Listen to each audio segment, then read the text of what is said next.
परवीन शाकिर साहबा लिखती हैं, वो कैसी कहाँ की ज़िंदगी थी जो तेरे बग़ैर कट रही थी। उसको जब पहली बार देखा मैं तो हैरान रह गई थी। वो चश्म थी सहरकार बेहद और मुझ पे जादू कर रही थी। लौटा है वो पिछले मौसमों को, लौटा है वो पिछले मौसमों को, मुझ में किसी रंग की कमी थी। सहरा की तरह थी खुश्क आंखें, बारिश कहीं दिल में हो रही थी जो तेरे बग़ैर कट रही थी।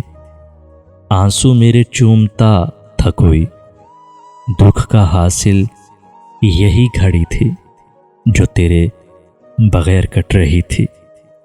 सुनती हूँ कि मेरे तज़किरे पे, सुनती हूँ कि मेरे तज़किरे पे हल्की सी उस आँख में नमी थी जो तेरे बग़ैर कट रही थी। वो कैसी कहाँ की ज़िंदगी थी जो तेरे बग़ैर कट रही थी।